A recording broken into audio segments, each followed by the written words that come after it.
title assigned to me by Professor Mahesh is related to policies.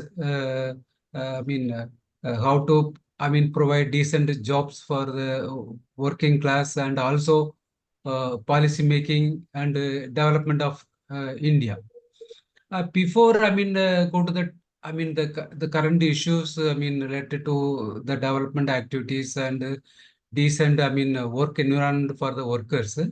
Just I would like to present some data regarding what type of economy we inherited from the British, and what is the economic condition at present, and what these sustainable development goals wanted to achieve before 2030. So that let us go back to some ideas. I just before that I want to share with you. You would have heard that there is a well-known poet and freedom fighter in Tamil Nadu. His name is Subramania Bharati. The Subramania Bharati, in one of his poems, what he had stated is that uh, among the countries, among all the countries, whatever may be the number of countries, because at that time, before independence, he made this statement. At that time, number of countries were not well defined. Now we are telling 192, some 93, something we are telling. But at that time, the number of countries were not, well marked. But still, he had stated that among all these countries, India is the best country to live. India is the best country to live. Even before independence, I am telling that. During the British period, he had stated. And another poet in Tamil, maybe you would have heard, poet Kannadasan. In one of his, poems, what he had stated that what wealth is not available in India, why we should, beg foreign countries for, whatever maybe, either grant or technical know-how or even military support, whatever it may be. So, what wealth we don't have in India? That was the question mark, raised by poet Kannadasan. So, from these two statements, what one can understand is that India is the best country in the world as far as culture is concerned, heritage is concerned, civilization is concerned, and also from the Kannadasan's poem, what we could understand that we have all the wealth, whatever may be the wealth, whether it's the ocean, whether forest or mountain, or even rivers, whatever, even literature also, whatever wealth, generally we define, we take into account for the development of a country, we have. But unfortunately, due to lack of, policy decisions, or maybe due to lack of, initiatives or incentives, or even lack of interest among the politicians also. Our natural wealth, our human wealth, our knowledge wealth, not been scientifically exploited for the development for the of the present generation, and also for the development of the future generations in India. So with this, I want to take you, because when we talk about development, economic development, we should see what about economy before, uh, at the time of independence. Even before that also, just I want to share with you. And another important point I want to share with you before that one, uh, if you looked into the developmental experience of all the developed countries, almost all the developed countries, I am telling that, even Western countries, particularly recently China, South Korea, Taiwan, Japan, among our own continent. If you looked into their economic history or development history, what one can understand is that initially all these people were the people in those countries were living, below the poverty line, or at the subsistence level before industrial revolution took place in Western countries. Because industrial revolution took place in European countries from 1760 to 1840 period. And 1760 to 18, before that period, same period is, I mean, more or less applicable to USA also. If you looked into the data before 1760, I mean, what was the economic condition of these countries? Almost, I mean, people, I mean, they had all the economic problem. Majority of the people mainly depend on agriculture sector, a fisheries sector, I mean, cattle rearing. I mean, and the industries were very much limited. And majority of them are involved in the agriculture sector. Regional disparity was quite common. Sometimes poverty also quite common. Even, Marx ideology, even all these ideologies talking about, I mean, poverty in those countries only, even during their period. Then what would have been the economic condition of these countries before 1760? I mean, problem were quite common. So after, I mean, Columbus discovered America, a large scale of people, people from fisheries sector, agriculture sector migrated in large numbers and settled in America. And there they found very huge amount of land.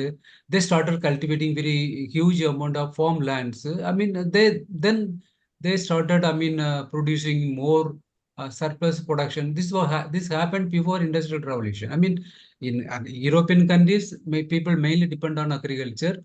Even after migrating to America, even various parts of world, South Africa, even the Indonesia and Australia, even New Zealand, they mainly concentrate on agriculture sector because they found enough land. In European countries, more population, less acres of land. So when they found a new land, a new, environment, they started cultivating thousands farm activities in thousands acres of land.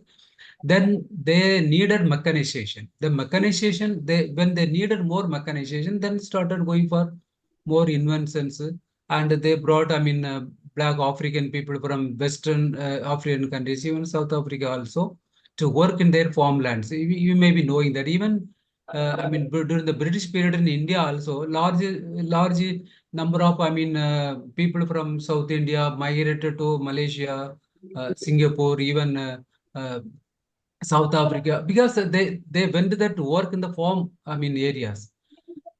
And they had all the economic problems. Discussed unemployment was there. I mean, poverty was quite common. And when people migrated in large numbers to European country, America and various parts of the world, they started cultivating more and they produced more. Then they needed more mechanization for more, to increase their production productivity. Finally, all these activities finally led to, lot of inventions. I mean, the government spent a large. Meanwhile, many of the European countries, started invading the developing countries. They colonized them, and they concentrated more on trade activities. They generated money. This surplus money being invested in the research programs, research activities. And because of the research activities, they invented so many new, technologies, steam engine and scientific, all the industrial operations been discovered before 1760. Finally, all these activities been, used for industrialization. We know very well that initially, Manchester and areas like Industrial Revolution took place. What's the result of Industrial Revolution is that when Industrial Revolution took place, the industrialization process need a lot of, create a lot of employment opportunities. And these employment opportunities, the industrialization create a lot of employment opportunities. One and another side, they had a lot of workers in the agriculture sector. So industrialization process absorbed the surplus laborers agriculture sector to industrial sector. I mean, when industrialization started, they need a lot of workers. At the same time, more laborers were available in the agriculture sector. This agriculture sector started moving towards industrial sector, and new, growth centers were developed in many of the European countries. New industry, and it needed more workers. The workers came from rural areas, and they needed, schools, they needed colleges, they needed residential areas, they needed transport system, they needed schools, colleges, research centers, everything. I mean, like that, so many new research towns, were emerged around every industrialization process. They absorbed the surplus labor force from the agriculture sector. This, this is the, strategy. I mean, initially agriculture was the mainstay of the population, but they had all the economic problems. When industrialization came, it absorbed the surplus laborers from the agriculture sector, and a new form of development took place around in the every industrial. Industry. Growth center had been developed, like residential areas, schools, colleges, roads, bus stands, hospitals, insurance companies, like that. So many other activities, like that. Many cities developed. And this is the case with European countries. This is the case with America. This is the case with, Japan. This is the case with, Taiwan. This is the case with South Korea also. And recently, after 1950s, I mean, uh, our own neighboring country, China. China also had all the economic problems like India before 1950s. In nearly 52%, 51% of Chinese were living below the poverty line. Even 1964, nearly 44 million people died due to starvation in China. That was the condition. And they had all the regional disparity quite common. Uh, more people involved in the agriculture sector, that also quite common. Whatever economic problems we had in 1950s at the time of independence, China also, had all the economic problems. But 1979, China opened its border for foreign direct investment in the name of Special Economic Zone. And in 79, and 79 it opened. 1994, China was a lower middle level economy. 1994, as per the World Bank records. 2010, China was a middle level economy. 2017, World Bank declared China as an advanced country or a developed country. You see that 79, China opened its economy in the name of Special Economic Zone for attracting foreign direct investment, foreign technology, foreign know-how, or attracting MNCs, multinational companies, corporations, whatever it may be. So within this short period, just to see that within the very short period, China became advanced country, but the same process. When China opened its borders for foreign direct investment, initially MNCs, flooded into Chinese mainland. They brought investment. They brought industrialization, techniques. So industrialization took place. When industries started, flourishing, it absorbed the surplus labor force in China's rural areas into the industrial sector. And so every industrialization, mainly 6 or 7, special economic zone areas became growth centers in China. The Shanghai region, Macau region, maybe you may be knowing Shanghai region. So all these regions became industrialization hub, and people from agriculture sector migrated to these main industrialization areas. They got job opportunities. So industrialization, initiative took place by the MNCs. So industrialization created employment opportunities for the surplus labor force in China. Later on, production increased, productivity increased. Initially, they sold the product worldwide, and so when they started exporting to the world market, maybe with the cheap, cost of manufacturing, they attract a lot of, foreign consumers. They got a lot of foreign exchange by selling their products. So China's export increased, their foreign exchange, earning increased. So China started getting more foreign exchange reserve also. And this extra foreign exchange reserve, being reinvested in China itself for again industrialization purpose or infrastructure development purpose, or all the economic activities to boost the economy. So 79, it opened the economy. 2010, China became advanced country. Just to see that within how many years China became advanced country. And the same process. What happened in European countries? Industrialization, then employment generation, then export opportunities, then that growth centers. Same process, I mean, it took place in China also. This is the general scientific way of economic development. I mean, took place in European countries, America, and even our own neighboring country, China also. And what was the condition of, now come to India. Before British came to India, India was an agri-based economy. Generally, we used to say, no, agriculture is the backbone of our Indian economy. We always telling like that. Before independence, before British came to India also, before Europeans came to India, India was agri-based economy. During the British period also, India was agri-based economy. 1947, I mean, we got independence. So, up until 1990, I mean, during the before opening our economy in 1991, India was agri-based economy. But 1991, we opened the economy like China. I mean, to attract more foreign direct investment to in the industrial sector. So that is same process. So, so that industrialization, employment generation, social development, economic development, export development, production, productivity development, earning more exchange, foreign exchange reserve. This is what, I mean, we had, we thought in 1991, I mean, June, when we opened our economy. But even after opening our economy, even still, even 2024 period, what I can say that during the after liberalization, privatization, globalization period also, or one can say that even the WTO period also, I mean, not much development took place as far as industrialization is concerned. And even now we are telling that agriculture contribution is reduced to 18% of our GDP at present. But what we say that still 44% of nearly 44 to 45% of our workers, labor force, our total population directly depend on agriculture sector. That is why we are always telling that agriculture is the backbone of our economy.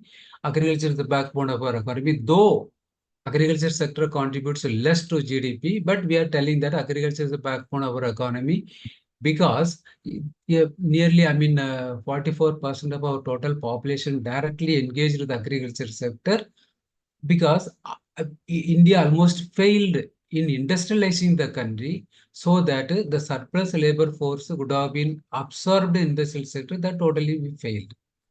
This is the, a scientific process of economic development which took place in our foreign countries, and in India it did not. On the other hand, what happened in India, when we opened our economy in 1991, instead of industrialization, what happened, we directly entered into the third sector, communication sector, or what one can say that, now we are enjoying that, digitalization process. Instead of from agriculture sector, that is a scientific process, no? First industrial sector, agriculture sector, then industrial sector, then third sector, tertiary service sector, then communication world. These are the, scientific process of economic development.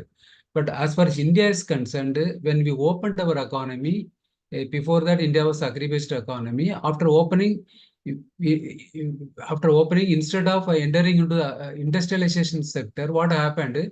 We directly moved over to the digitalization sector, communication sector. So one particular sector is missed India's economic development process.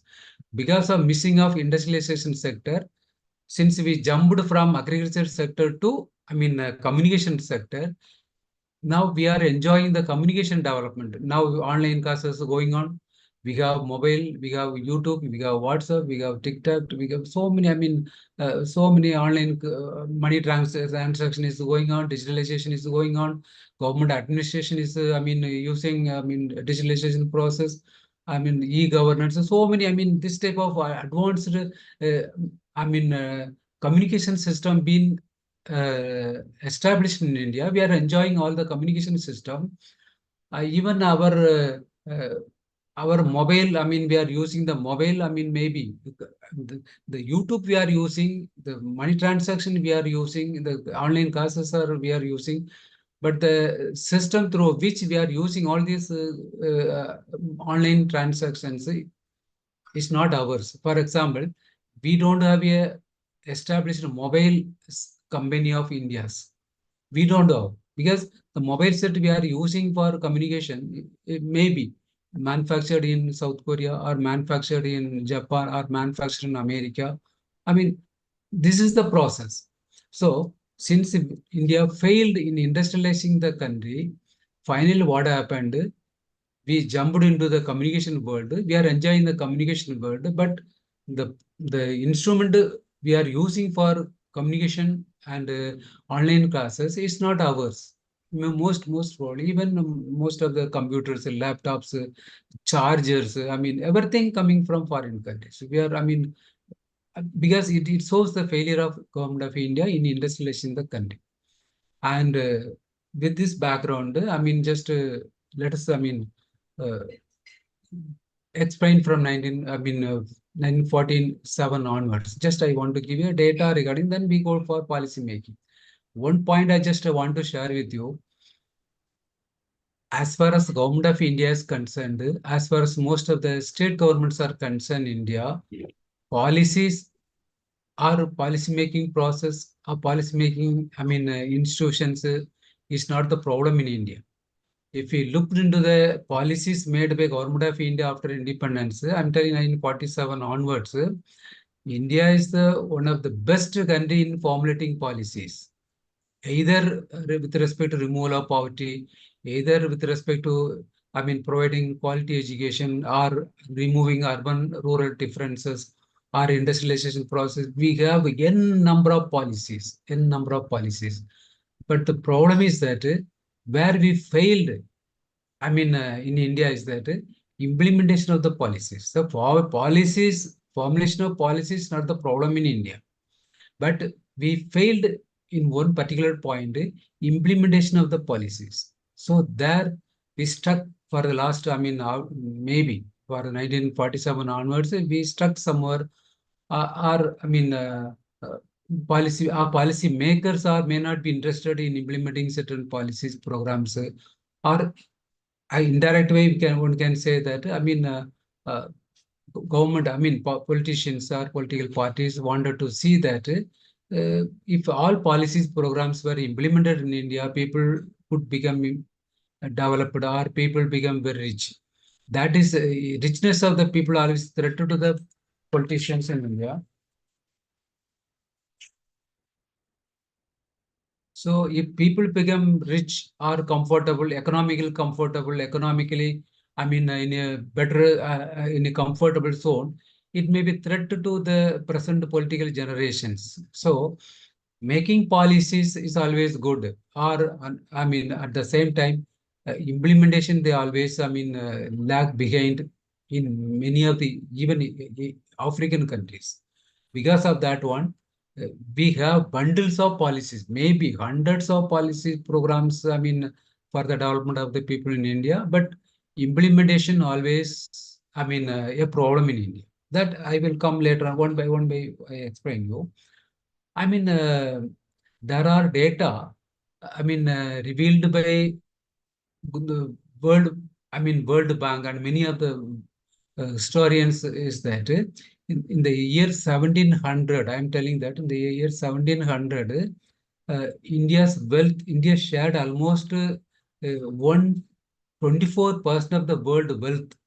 Nearly, India was, I mean, one of the richest countries along with China. Nearly 24% of the world wealth was, I mean, owned by India only. Even 18th, I mean, 17, when British were very active in India during the initial period of British activities in India, nearly 17% of the world wealth was with India only. By the time when British left, what was India's share? India's wealth share in the world was only 4%. 1947, 1700, it was 24%. But during the British period, I mean, no development, our share been drastically reduced to 4% by the time when India got independence. At present, it is 17%. That, I mean, because of the, I mean, many policy programs. And this is the, the wealth of India. As far as many of the time we used to say that, as I told that, what wealth is not available in India. This is the poet in Tamil, what he stated that we had wealth. During the British period alone, there are estimates, made by the even Europeans that nearly 65 trillions worth of money. Earlier estimate was 45 trillion, but they re-estimated. Earlier it was 45 trillion worth of money were taken by the British during the British period, but later on reassessed the economic loss incurred to India. It was around 61 to 65 trillion. It just worth of India's wealth were taken by the British out of India, and that is why we used to call it is not a brain train, it's a wealth train. Now we are talking about a brain train, but a wealth train took place during the British period. They took whatever wealth is available in India. They took it either in the form of wood, in the form of gold, in the form of jewelry, in the form of economic, profit they made.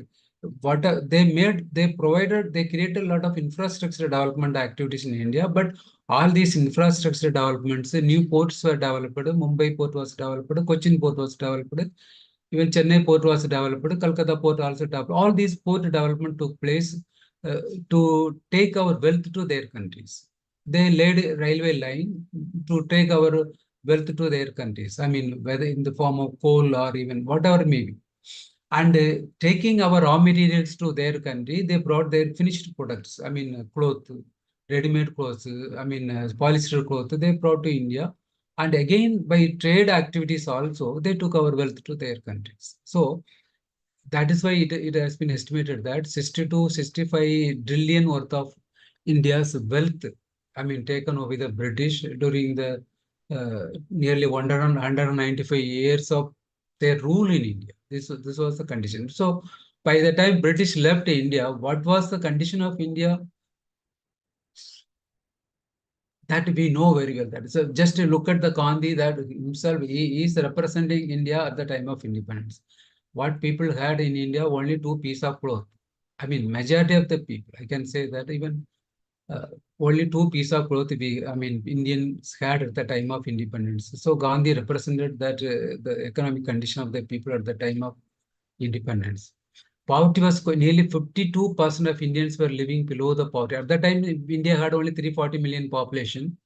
Out of 340 million people, nearly 52% of people were living below the poverty, not even having single time food. That was the condition.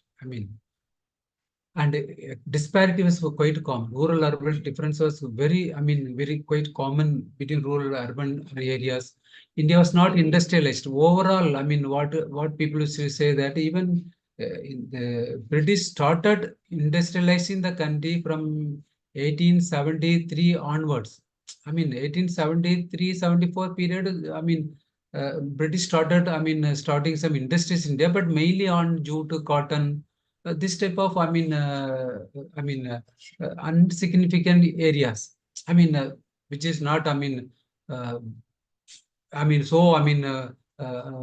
scientifically established industries, something like that. Resource based industries like jute industries, cotton industries, some mine based, quarry based industries, something like that. But overall, at the before the First World War period, India had 195 industrial sectors in India.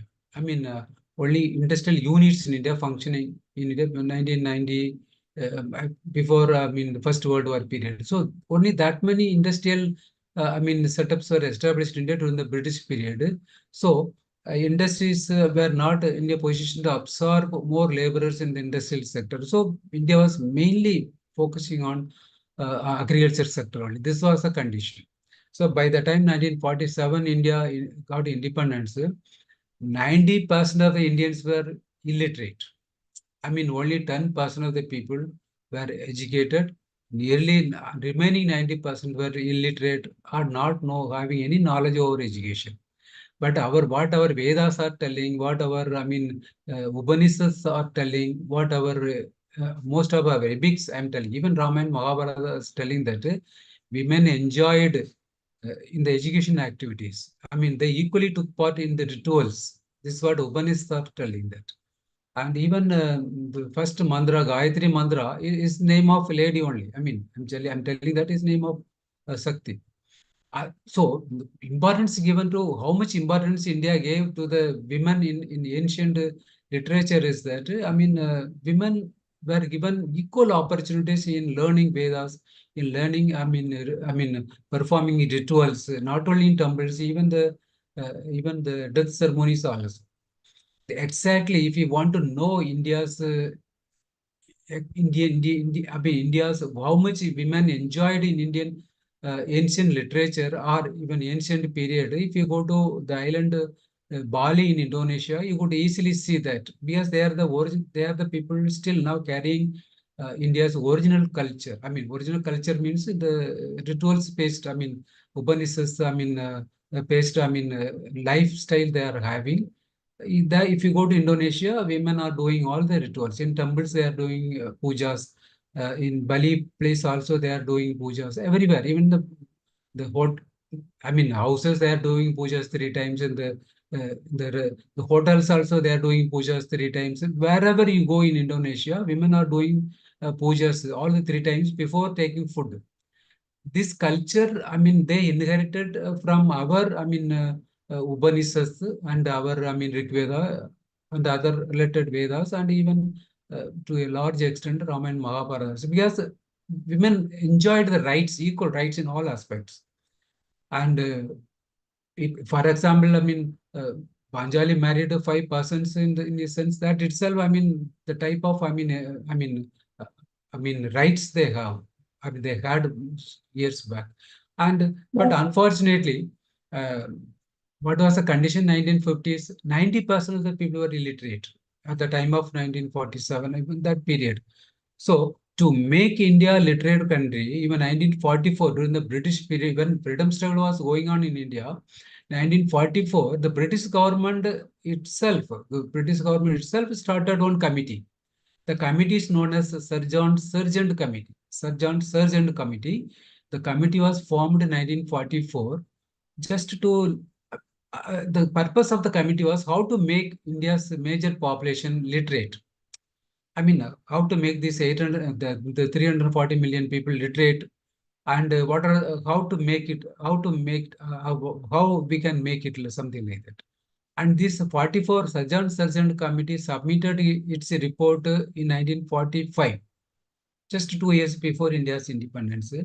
What was the major recommendations of this committee was that now we are talking about the 2020 National Education Policy, talking about vocational training program, or you may be knowing very well that this recommendation was there even 1945 Sergeant Committee.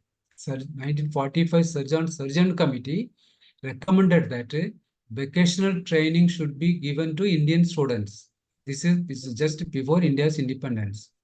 And another important recommendation of the committee was that children should go to school when they are 3 years old. Yes, it's just to see that both these recommendations were part of the 2020 National Education Policy, but these two recommendations were there in 1945 Joint Committee recommendations. And another important aspect of this committee was that the committee recommended to the British government if their recommendations are accepted, the committees, all the recommendations were accepted, they can make entire India's population literate by 1984 itself. Within 40 years, this committee recommended that within 40 years, British can make the entire India's population as a literary population. And if the recommendations of this committee was accepted. So, but there were criticisms against this committee. Why we need 40 years to make entire population to be educated? Even before that, also we can make entire population educated. This was a criticism about this policy, but based on this policy only, after independence, 1948, Radhakrishnan Committee was formed to look into the higher education sector. And another thing, this surgeon committee, framework was the base for, up to 1968 another new education policy. Because 1945 surgeon committee and 1950s 48 Radhakrishnan committee, these two committees were in operation up to 1968. 68 new education policy of government of India, and based on this committee only, Radhakrishnan commission and this policy only, UGC was formed in 1956. The primary basic education was, provided up to 1968. This was the condition. And then after independence, these recommendations, this Sarjan committee recommendation completely ignored. 68, we formed another educational policy. And when Rajiv Gandhi came to Prime Minister, he brought another education policy in 1986. That during that period only the +2 was introduced in India. Then after that, no policy, not much, policy changes with respect to education. But 2005, Knowledge Commission was formed under the Sam Pitroda. He was the chairman of that one. So 2005, Knowledge Commission was formed. And 2019, Government of India brought, a new act, free and compulsory education for all the children in India. And after 2009, not much changes. Only 2020, the present government came with a National Education Policy 2020. And another important point with respect to education is that even 1968, 86, national education, even Rajiv Gandhi period, the National Education Policy, the Knowledge Commission 2005, and even 2020 National Education Policy, all these policies recommended that nearly 6% of India's GDP should be allotted for education sector. 6% of India's GDP. Even the present government also promised 6% of the GDP will be allotted for education sector. But unfortunately, you just see that even for last 4 years, I'm telling that after implementation of new educational policy in India, how much money allotted for education sector in India is around 4% only. It is not more than that. Overall, if you looked into the data from 2014 to 2024 data, suppose if you analyze 10 years decade data, one decade data, the overall the amount of money allotted for agriculture sector is 3% only. This is the condition. So, as I told that policy is not the problem in India. Indian policymakers, politicians are excellent in framing policies. But at the same time, when it comes to implementation, and somewhere, it has not been, the policies are stuck with somewhere. So this is what happened to education policy also. And even now, the last year for last year,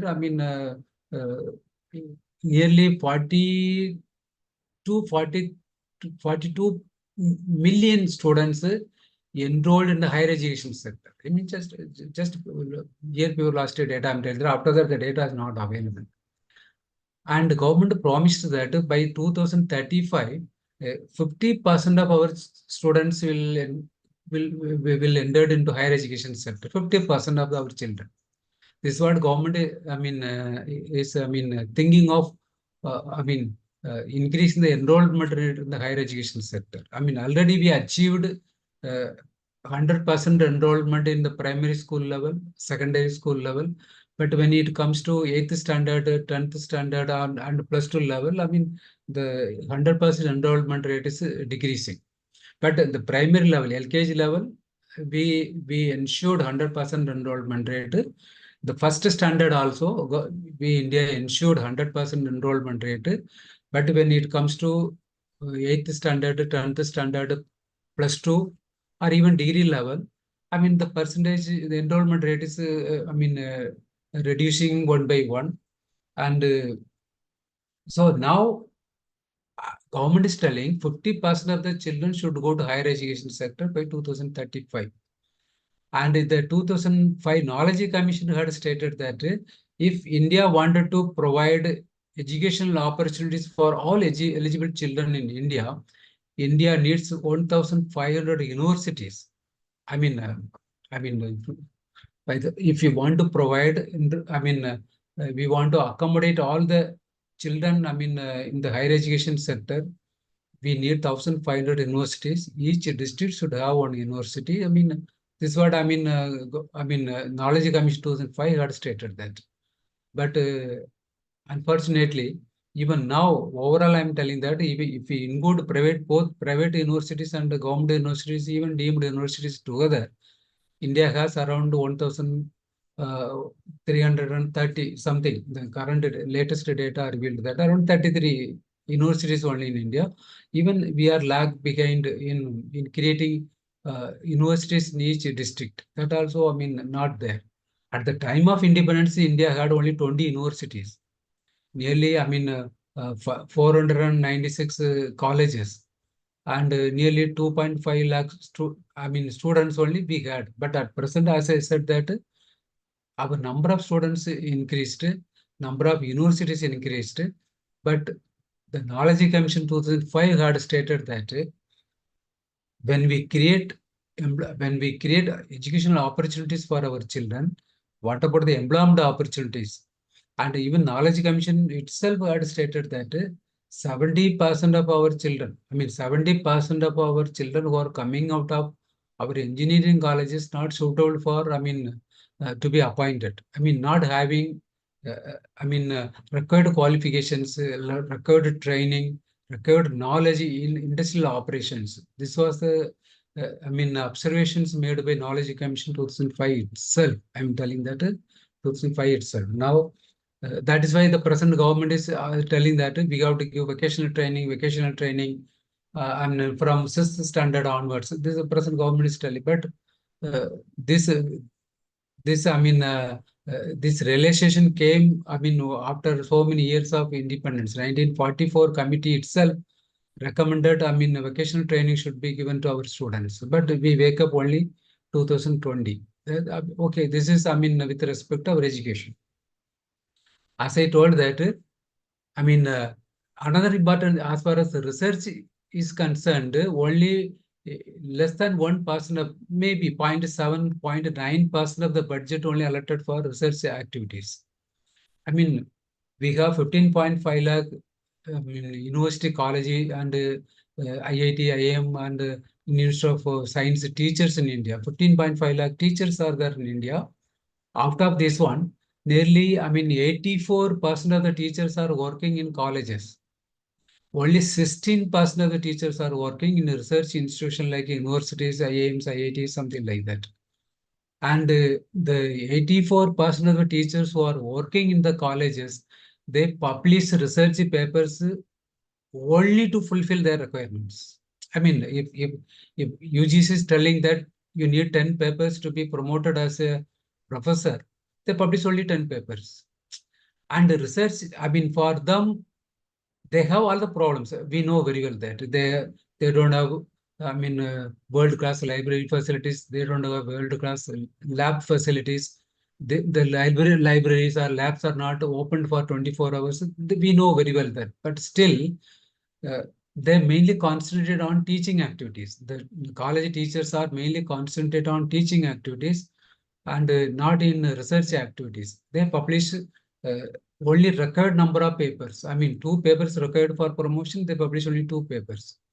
And the result is that when we looked into the overall population of India's research publications, I tell you one figure, 1990 period, when India had all the economic problems in 1990, India had all the economic problems.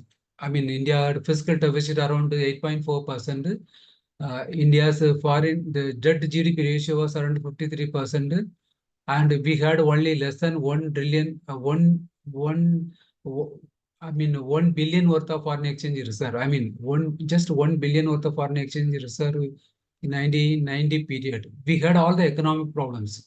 But even during that period, Indian academicians published nearly 11,693 research papers. 11,693 research papers with all the economic problems.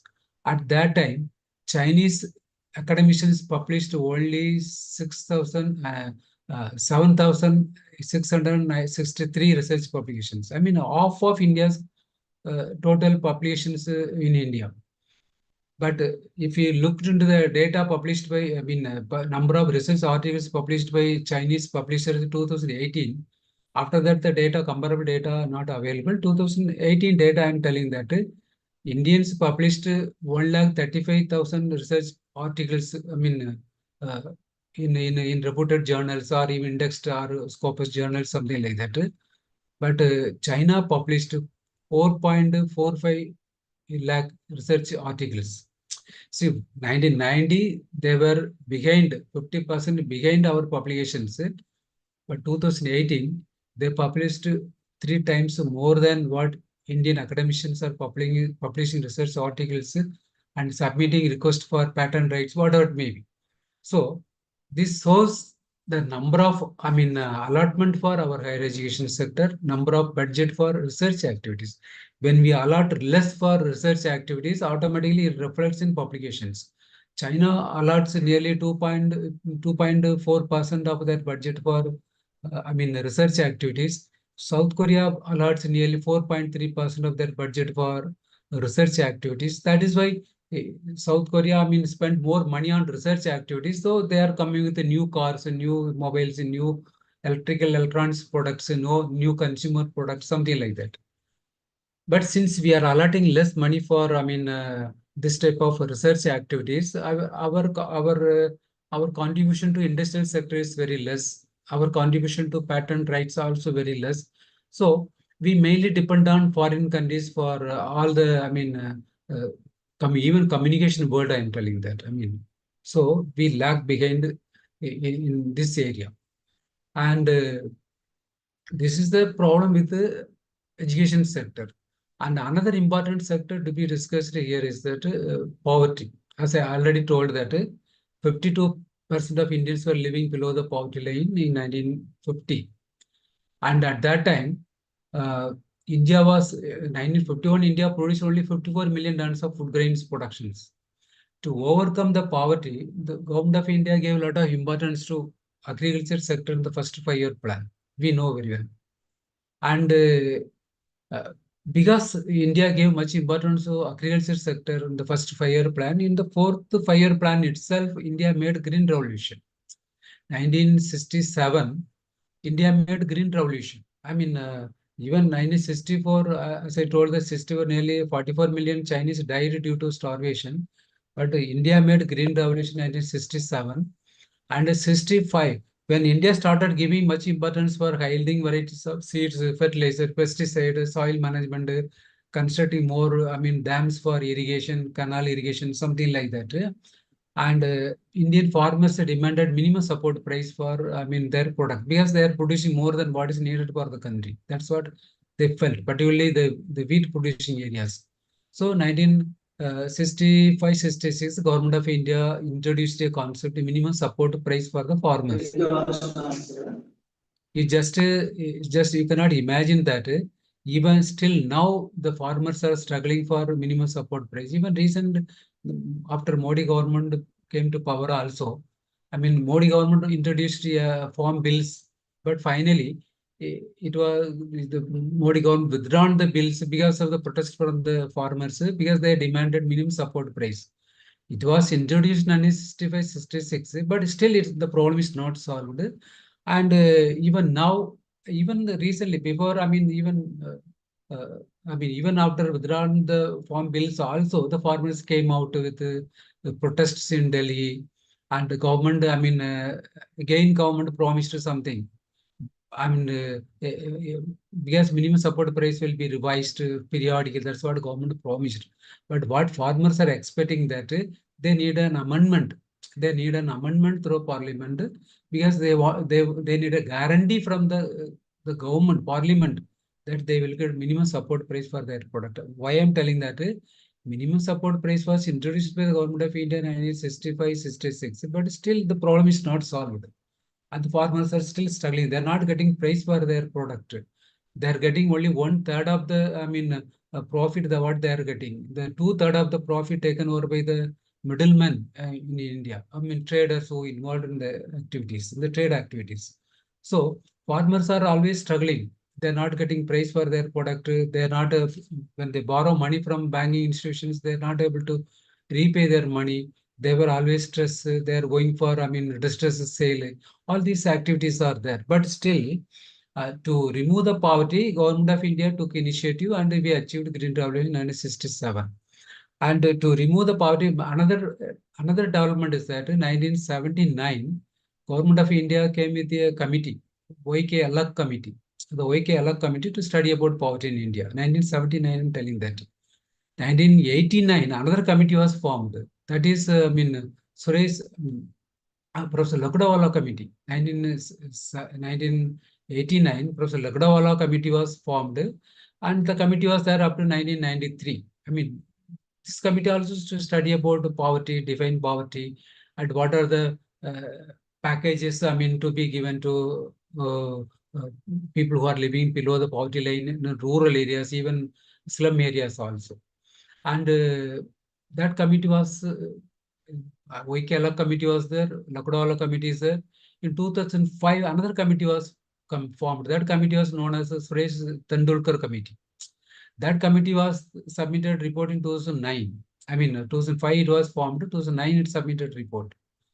And in addition to this committee, even when Manmohan Singh was the Prime Minister of India, in 2011-12, Professor Rangarajan, there was another committee was formed under Professor Rangarajan. That is in 2011-12. That committee submitted the report 2014.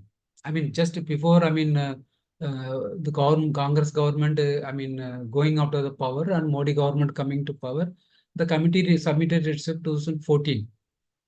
What is Rangarajan? So we are struggling, we are fighting against poverty right from the first 5-year plan, and so many committees was formed, and even 1971, there was a statement made by Indira Gandhi. Karib Katao, the Karib Katao, that is a scheme, announced by Indira Gandhi in 1971, that known as, remove poverty in India. They see the Hindi word Karib Katao. That was that also there during the Indira Gandhi period. In 1974, 75 period, Indira Gandhi came with a 20-point program. You may be teaching what is the 20-point program to the students. One of the important aspect of the 20-point program is that India is the pioneer in making policy programs in 1975 itself. This 20-point program only later on termed into Millennium Development Goals in 2000. In the UN came with another policy formulation in 2000, the year 2000. That policy known as Millennium Development. 8 Millennium Development Goals are there. And if you look into the 8 goals, poverty, hungry, drinking water, health, all these 8 million goals were there, that generally we used to call Millennium Development Goals. Again, to achieve Millennium Development Goals before 2015, that was a target of the UN. But 2015 also it was not achieved. The Millennium Development Goals were not fulfilled. So 2015, the UN changed the name. Instead of Millennium Development Goals, it came another name. That is what we are discussing about Millennium Development Goals. In 2015, UN came with another term for this, Millennium Development Goals. That is Sustainable Development Goals. 17, you may be knowing that. 17 Sustainable Development Goals are there. And to fulfill all these 17 goals by 2030, this was the target. But if you look into the core points of Sustainable Development Goals or Millennium Development Goals, these points were taken from the 20-point programs of Madam our Indira Gandhi. That was implemented in 1975 itself. You just see that. That's why I'm telling that India always pioneer in formulation of policies programs, where other countries will adopt only later on. And but still we are discussing about, sustainable development goals. And what we are discussing in a point here is one of the important aspect of, Millennium Development Goals. But the core points of this goal is available in the 20-point program. If you go to Indira Gandhi's 20-point program in 1975, you can see whatever points we are discussing about sustainable development goals, we could see. This is the, this is the, reality of our 20-point programs and the sustainable development goals. And why I'm telling that, in 2014, Rangarajan Committee submitted its report. We took so many initiatives to remove poverty.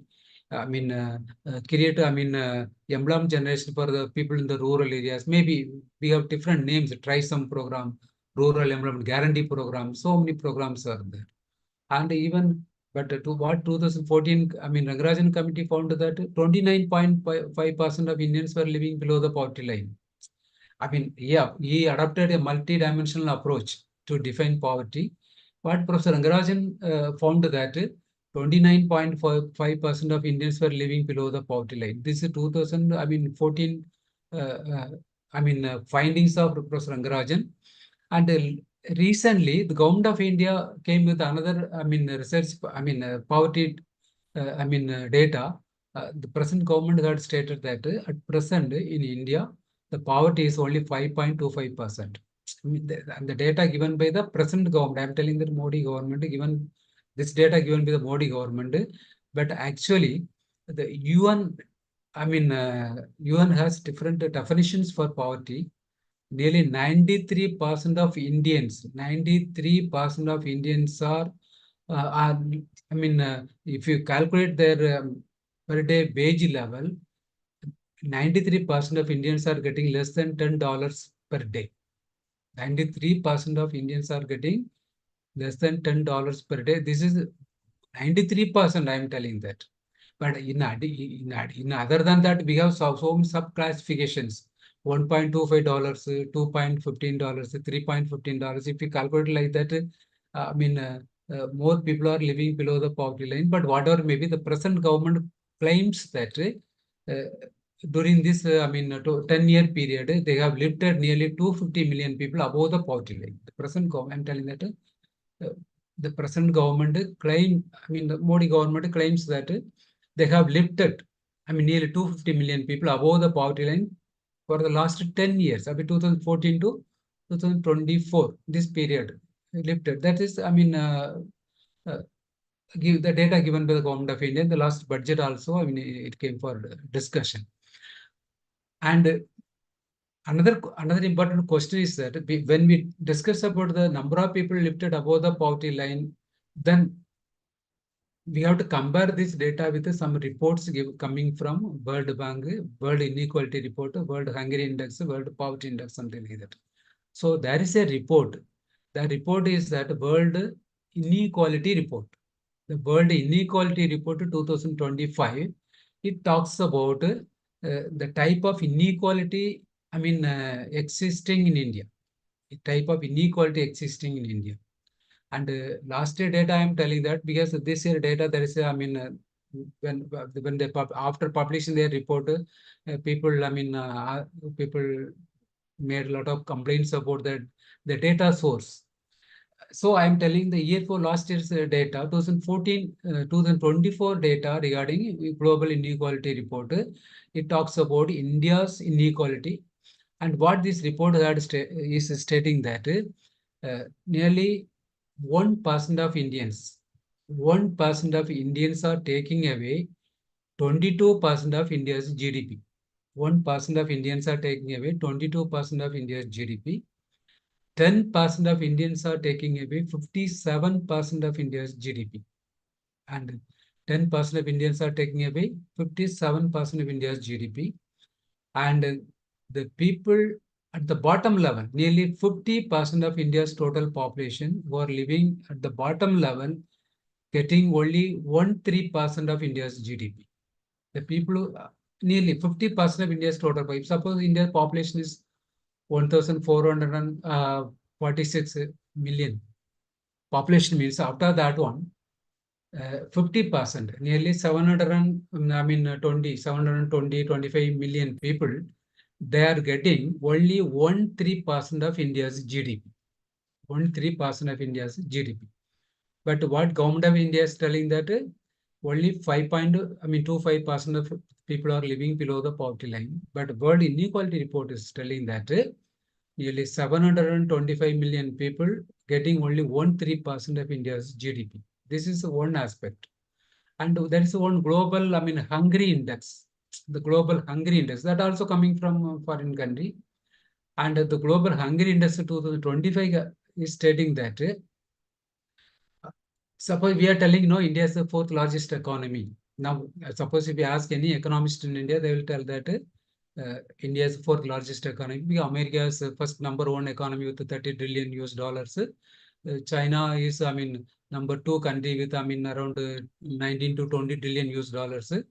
And Germany is the third largest economy with 4.75 trillion US dollars. And India is the fourth largest economy with, 4.4 trillion US dollar economy. So fourth place, we are very happy. Telling that India is the fourth largest economy. Our ministers, our MLAs, MPs, and even Prime Minister, whenever they are going abroad, they always make that India is the fourth largest economy. Suddenly next year, India may overtake, German, and India will become the third largest economy in the world. 2000, before 2000, maybe next year, and maybe end of this year or even next year itself, India will become third largest economy. But same when we say about, third largest, fourth largest economy in the world in terms of money terms, there are indexes. For example, Global Hungry Index. The Global Hungry Index 2025 has stated that India has been ranked 105th rank. India is been ranked 105th rank out of 126 countries. So nearly 126 countries were studied where more poverty is prone, where more people are living below the poverty line. Or, not only poverty, the people have, without food, malnutrition is there. Child waste is there. Child stunted growth is there. Or even in mortality rate is very high when the children reaching before first standard. The 4 criteria are there. If you analyze these four criteria, what this global hungry index is stating that India been ranked 105th country with 27.5% score. That means dangerous level. This 27.5% hungry score means India is in a dangerous condition. India is not in a comfortable condition. It's a dangerous condition. And this is out of 126 countries, India been ranked 105th rank.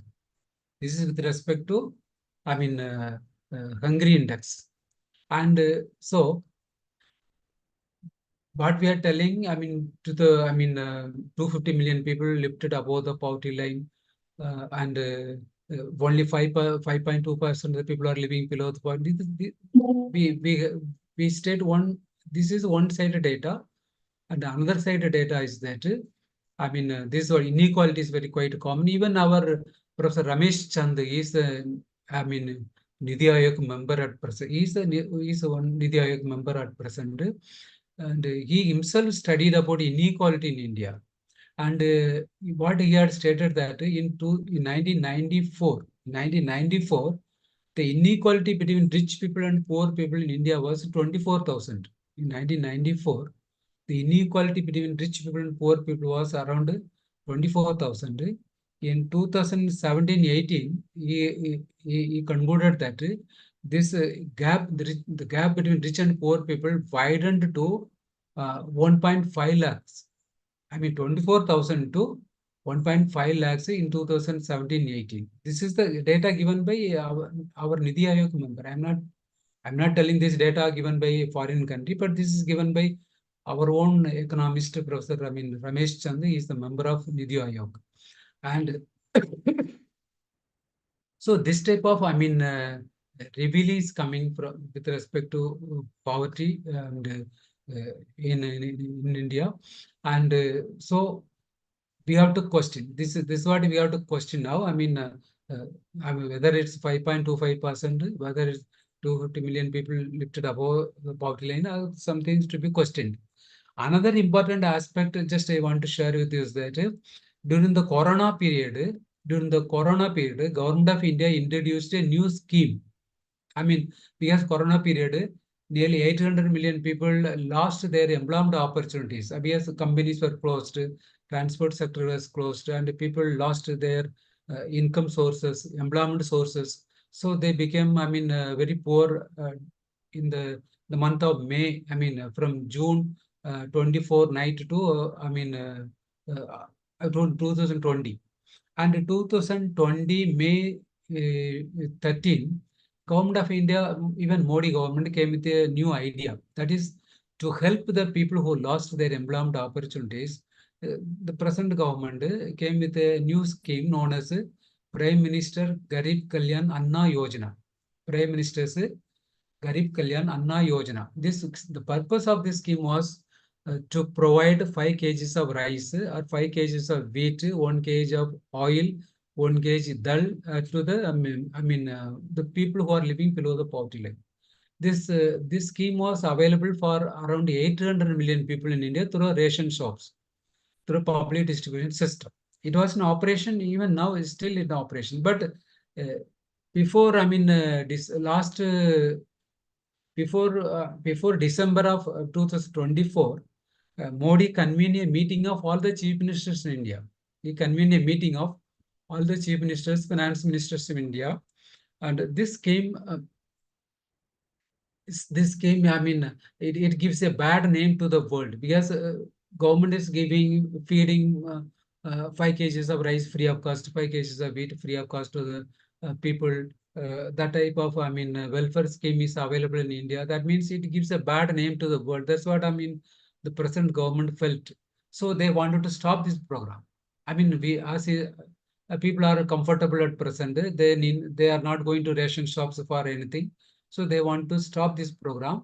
So, so Modi convened a meeting, asked all the chief ministers, sought their support.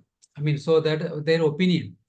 You cannot imagine that almost all the state governments, all the chief minister from state governments, all the finance minister from all the states objected the idea of Modi ji. This scheme should not be stopped because this scheme is availed by the poor people. What the statement given by all the chief ministers and finance ministers was that this scheme, is meant for the poor people. The scheme is meant for the poor people, so this scheme should not be stopped. Anyway, they will not stop this program until 2026 election because it is a poverty related program. My question is here is that one side government, what we are telling, one side government is telling that only 5.2% of the people are living below the poverty line. This data given by government, and another side, 800 million people in India waiting in front of the ration shops for getting 5 kgs of rice, 5 kgs of wheat, and 1 kg of oil, 1 kg of dal, maybe some stationary items. So here only the contradictory comes. One side government is telling we almost removed 250 million people lifted above the poverty line. Only 5.5 to 5% people are living below the poverty line. Same government is extending, power. Welfare measure to the people who are living below the poverty line. What is the percentage of this below the poverty line? 800 million people. Here only, the contradictory, data revealed by the government. I'm telling the data given by the government only. So this is with respect to, poverty. And now we have to see that, how much development we crossed. We lifted above the poverty line. And now, not only that one, at present, now we have one, when we talk about, global hunger index and malnutrition, India is number one milk producing country in the world. Now, at present, India is the number one milk producing country in the world. and nearly 230 million tons of milk we are produced last, even the current year also we produced. One side number one milk producing country, another side there are data revealing that nearly 32.5% of our children are suffering from malnutrition. One third of our children are suffering from malnutrition in a country where milk is India is the number one milk producing country. This is also a contradictory, I mean, certain aspects, and we have to look into that one. Another important thing is that you may be knowing very well that uh, the we are always giving a lot of importance to, I mean, agriculture production, productivity, irrigation, and so many things we are doing, but after harvest, after harvest, or immediately after harvest, you cannot imagine that India is at present number two in the food grains production. Nearly 352 million tons of food grains we produced last year. I mean, number two in the world. In the case of vegetables also, in the case of fruits also, in the case of most of the cereal items also, number two in the world. Such a I mean, revolution we made in the agriculture sector. In such a country, I mean, we don't have proper godown facilities. We don't have proper storage facilities. We don't have proper, I mean, processing facilities. I mean, of food grains, fruits, vegetables, and even, I mean, grain items. What is the result? Nearly 30% of what farmers are producing in India simply wasted due to lack of storage facilities, air-conditioned storage facilities, and air-conditioned, I mean, processing facilities. And the result is that nearly 30%, 29.5% of people are living below the poverty line as per the Professor Rangarajan findings. Another side, 30% of our food grains are wasted in India due to lack of storage facilities. That is why when Manmohan Singh was the Prime Minister of India, Professor Amartya Sen made a statement. So because lack of storage facilities, we are keeping the, I mean, paddy, wheat in the open space. People even, I don't want to go to Punjab, Haryana, and all. Even Tamil Nadu itself, I have many times I have noticed immediately after harvest, the Tanjavur farmers are keeping their paddy on the roadside with heavy rain, and they are not getting price because moisture. Because I mean, the Food Corporation of India, which is supposed to procure all this paddy, they are not procuring the paddy because they're telling the water content of the paddy is very high, so they are not procuring 1 week, 2 weeks, 3 weeks, something like that. So sometimes heavy rain comes. I have noticed all these paddy were affected, and finally the farmers throwing the paddy on the roadside. And that is why during the Manmohan Singh period, Professor Amartya Sen had stated that in India, rats are healthier than human beings. One side we are talking about malnutrition, and but in India, rats are getting more food items in India because the food items thrown by the farmers in India. So they are healthier, and farmers are not healthier, and their monthly income around 10,500 rupees only.